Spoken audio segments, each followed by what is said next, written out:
Thank you for taking time out of your day to watch our video. We wanted to provide our stakeholders with an update on the National Parks Accessibility Project, and instead of holding a meeting and trying to find a time that works for everyone, we decided to take a different approach this time. We are providing you with a recording of this presentation to watch in your own time, and then providing a few different ways that you can connect with us to share your thoughts, feedback, and ask questions. Please note that we are using clicking sounds in the presentation to indicate transitions between slides, and the slide deck will include image descriptions. In the next few weeks, we'll be holding some drop-in meeting sessions where members of the research team will be online and available to chat or answer questions, as well as an email address for providing feedback by email. We'll start with a quick round of introductions and then proceed with updates about the various sub-projects we have been working on. So I'm Allison. I'm a research analyst on the team, and I have a background in public policy development and disability research. Hi, I'm Ziad Ghulam, and I'm a research assistant on the team. I'm excited to share with you some of the updates about the park's accessibility matrix. My name is Mark. I'm a librarian at Wilfrid Laurier University and leading the review of the academic literature, or what's formally called a scoping review. I'm Neha. I'm a physical therapist from India and a researcher in Canada. So far, I've worked on research projects related to falls and work disability prevention. Recently, I have joined Dr. Datta's research team at Toronto Rehab as a postdoctoral fellow. I will be working on reviewing social media resources for the park accessibility project. Hi, my name is Waqas Sajid, and I'm a research analyst on the team. I'm in charge of our website, accessibleparkscanada.ca, and we'll be helping with refinement of our accessibility matrix. Wonderful, thank you everyone. Our agenda for today is a quick overview of the project, and then individual members of the research team will provide updates about the different sub-projects.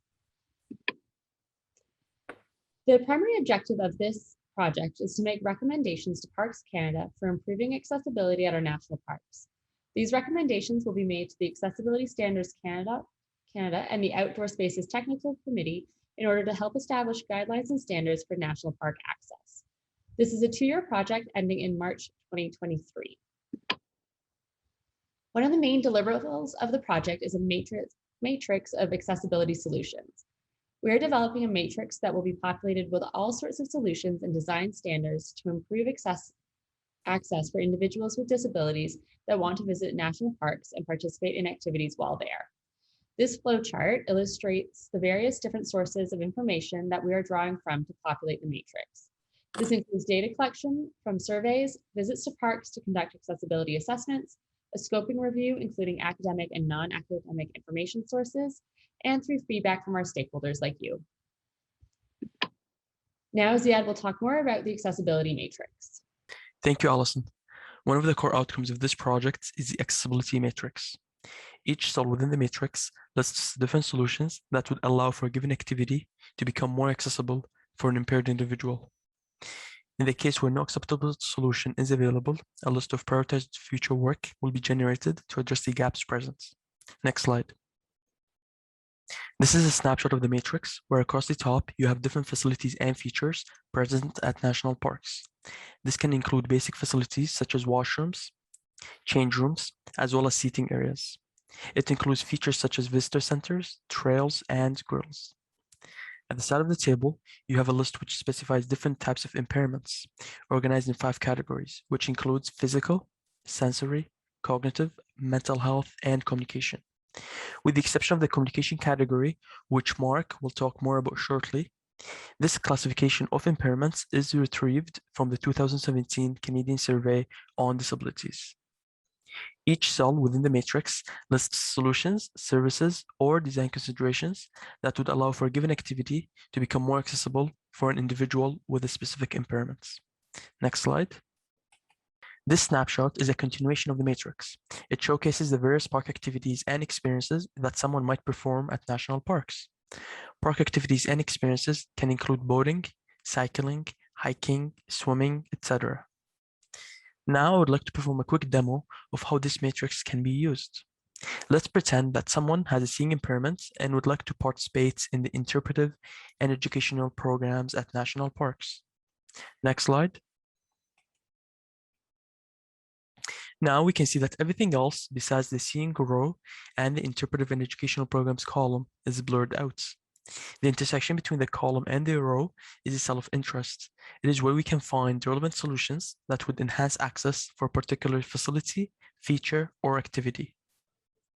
For this example, we can see that two items are listed, which are the Opus Plus and the chest of senses. I'll be covering these two solutions in detail in the solutions section. Back to you, Alison. Thank you, Ziad. Up next, I'll be going over the surveys and data collection. One of the components of this project is to collect data from individuals with disabilities and their caregivers through a survey. We have created two versions of the survey, one for people with disabilities and a second for caregivers. This allowed us to tailor the questions to the specific audience.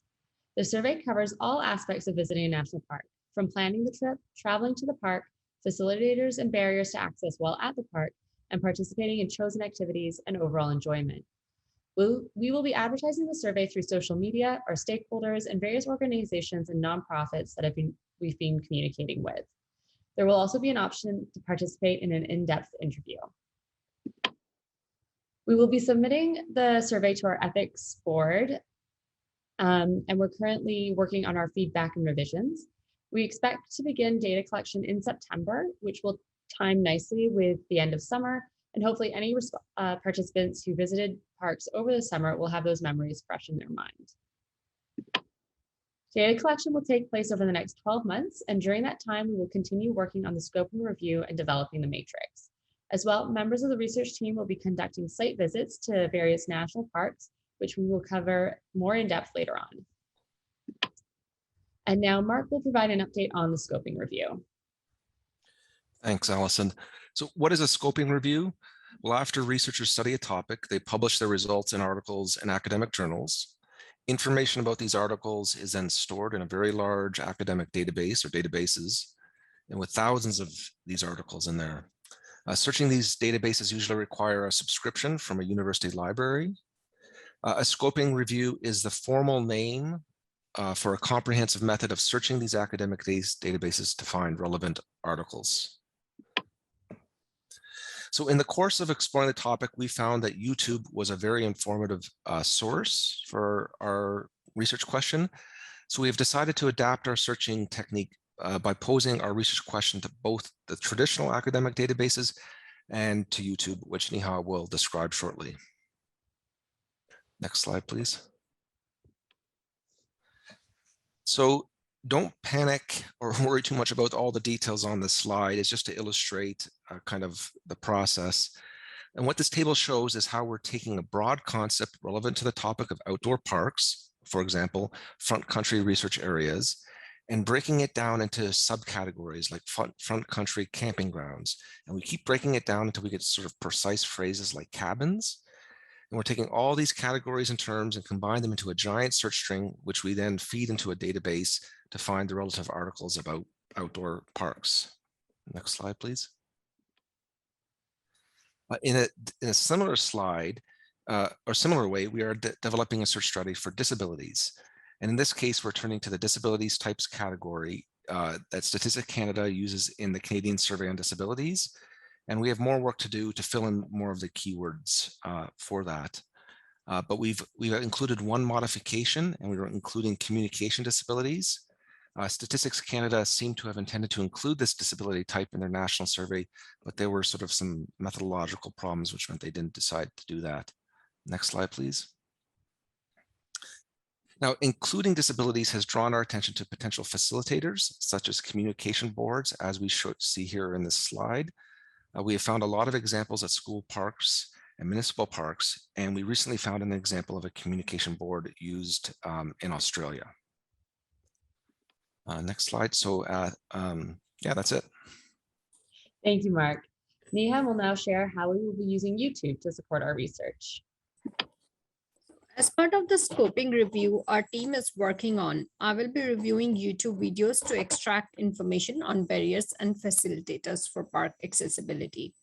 Two types of videos will be used in this project. These will include videos where people with disability share their lived experiences for park accessibility. Another type of video would be related to webinars or conference proceedings where speakers talked about their experience while working on park accessibility projects. In the next few slides, I have presented screenshots and a video clip from these videos, which will give you an idea about how we are going to extract information on various barriers and facilitators for park accessibility. Next slide, please. Thank you. So this is a clip taken from a YouTube video on accessible adventures, where one of our stakeholders, who is a wheelchair user, nicely describes routes and barricades as a barrier for park accessibility. Let's play the video here now. These routes are always my nemesis. Anyone have any suggestions of what to do for routes on a trail? You don't want to ruin nature, but man, that's the barrier. Right there to go the rest of the way. So these gates here are Kevin's nemesis. They often block the whole trail without leaving space, but look at that. Next few screenshots are taken from a Europark webinar where speakers have talked about park accessibility in Europe. On the left screenshot, a speaker from Latvia, she spoke about her experiences and the outcomes her team came up with while working on a park accessibility project. She discussed how a narrow wooden bridge was converted to a spacious boardwalk with protected borders on the side, and the water closets were also made accessible for any wheelchair users. She also describes how the tactile info stands and tactile objects could be used by people who are blind or those with poor vision, as they can use their braille on these tactile objects to understand the routes around the park. On the right screenshot, a speaker from Spain, she talked about her experience on a park accessibility project and various solutions which made the park barrier-free. She's describing that Jolet, directional bar, and hand bikes are few things that are available free of cost for visitors with disability in Spain. Jolet is a single-wheeled all-terrain wheelchair which requires assistance from two other people, but it is an excellent means for any wheelchair user if they want to go for a hike on a trail. The support bar or directional bar is meant for people who are blind or those with poor vision. The blind person stays in the middle, and the person in the front and back can assist this person to go around in the park. Similarly, a hand bike is helpful for people with mobility issues to walk around in a trail. Next slide, please. Thank you. So we very much appreciate the lived experiences people have shared on YouTube videos. Currently, we are working towards finding the best strategy which can be used to identify the relevant videos similar to what we have presented today. We are interested to continue reviewing comparable videos for this project. So please feel free to share your experience with us if you post any of your videos or find any similar videos. Our next step would be to decide the criterion for selecting the specific videos. Then we'll work towards extracting and analyzing the information from the YouTube videos on barriers and facilitators for park accessibility. Thank you. Thank you, Neha. Now, myself and Ziad will talk more about site visits and the accessibility assessment tool. Due to limitations from our research ethics board, we are not able to recruit participants to go to national parks as part of this research study. So the survey will target people who have already been to a park of their own volition. As well, the research team will visit local national parks to conduct accessibility assessments using an accessibility assessment tool that we're currently developing. We're also looking into how we can live stream or video record these site visits to share with stakeholders in a focus group type setting, to learn more about what barriers and facilitators to access are currently present at park locations. The Accessibility Assessment Checklist is a preliminary tool that is intended for team members to take to national parks, where different features and services will be assessed in accordance with the accessibility guidelines. It can also be used for park visitors to jot down notes about facilitators and barriers encountered during their visits. We're still in the process of developing the assessment tool, and we've been in touch with organizations like Europark and the National Center on Accessibility, who have done similar work in the past. Next slide. This is a preview of what the checklist looks like today. So far, we have gathered auditing questions for 12 different facilities and features of national parks, including trails, seating and resting areas, parking lots, change rooms, beach access, etc. We will test the effectiveness of this tool during our own team site visits. Back to you, Allison. Thank you, Ziad. Wakas will now share an update about our website. Thanks, Allison. So our website for this project, accessibleparkscanada.ca, is live, and a screenshot of our homepage can be seen below. One of the main sections of the website that we're working on are blog posts. Our objective is to explore various topics within accessibility in parks, the outdoors, and recreational spaces. These topics include assistive devices, accessible services in North America, accessibility advocates, and lived experiences at various national parks. You can see some of the blog posts that are live on the website today. Next slide, please. Over the next few months, we will continue working on increasing our website content and engagement with the community. We plan on creating a rolling list of accessible devices that can be used in parks. We will be posting our accessibility surveys on the website. And finally, we'll be giving our community a better idea of our scoping review of both the existing literature and of YouTube. Back to you, Allison. Thank you. So now we'd like to share some of the adaptive devices and access solutions we've come across in our research. The catalog of solutions is going to be a rolling list of different solutions, services, and design considerations where important information such as name, manufacturer, description, and other details about access and accessibility are documented. Our hope is to come up with an exhaustive list of solutions and devices and technologies that already exist that can be adapted or utilized in a national park setting to make parks more accessible for individuals with disabilities. Recall earlier, we have identified two solutions that would enable someone with seeing impairments to participate in the interpretive and educational programs activity. The first solution is the Opus Plus. The Opus Plus is a device that is manufactured by Acoustiguide. It can hold more than 500 hours of multilingual audio, multimedia images, and contents. It enables for audio to be synchronized with exhibits in gallery videos for a completely immersive experience.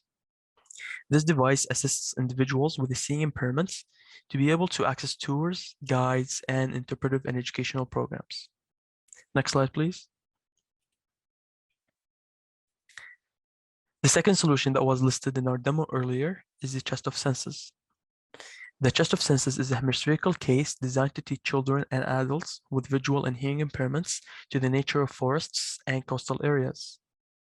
It gives students the opportunity to discover natural textures, sounds, smells, and it allows for them to draw connections between objects.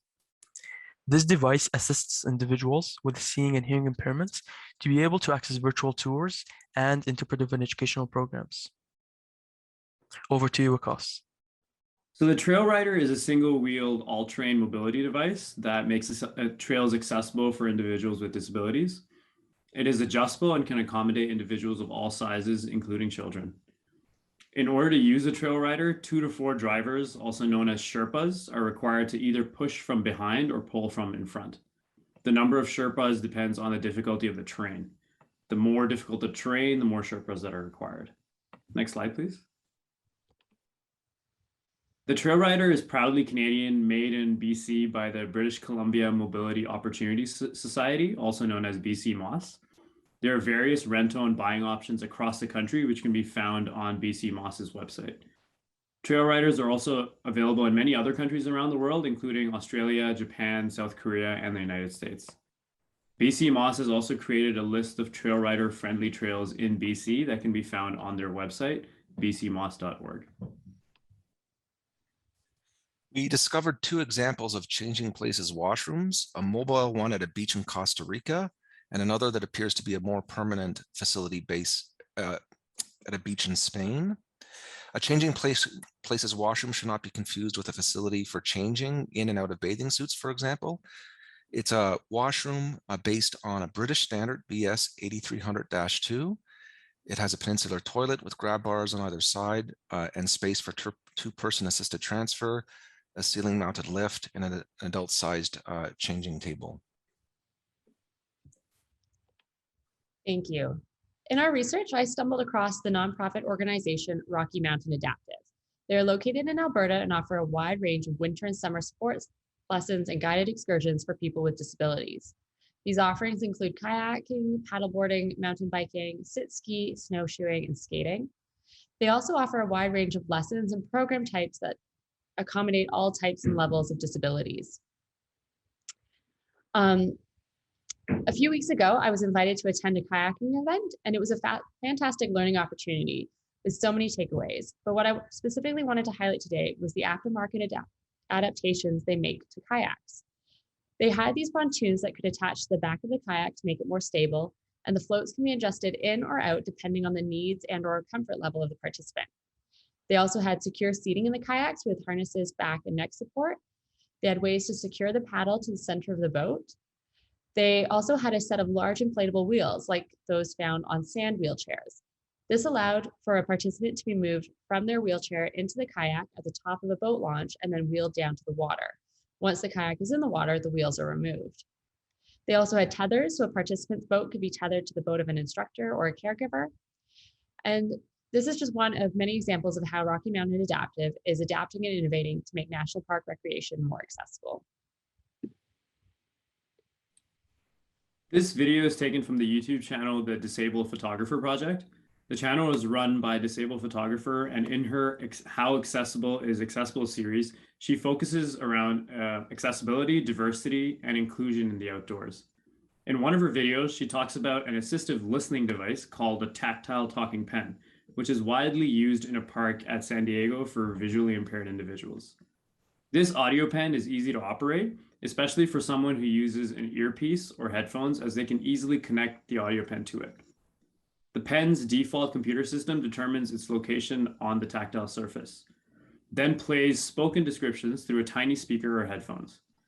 It also comes with a simple user interface, which allows for individuals who are not tech savvy to simply adjust volume, replay previous audio recordings, or ask for help from the park management team. We developed these tactile maps and guides. So someone who uses Braille can use these tactile maps to find their way around the park. That's amazing. Yeah, and it comes with this talking pen, which we really love. So it's an audio talking pen, and it has an attachment, so if someone uses an earpiece or headphones, they can plug into it. Wow. Or you can just tap on the map, or you can tap on the wayside, and it'll read the wayside for you. So I'll make sure this is on. And that concludes our presentation for today. We would very much love to hear any feedback you may have for us, any thoughts or feelings about the research we're doing, and any questions. There are 3 ways to provide feedback. You can email alisonwhiting@uhn.ca to provide feedback by email, or set up a time to provide feedback by phone. You can set up a time to chat to a research member on the phone, and you could attend a drop-in session where members of the research team will be online and available to answer questions or chat about the research. We'll be sending out email invites with Zoom links for those drop-in sessions by email in the coming weeks. And finally, we want to say thank you. Our stakeholders play a crucial role in this research, and your feedback will help ensure that the recommendations and improvements we put forward will have a meaningful impact on making national parks more accessible.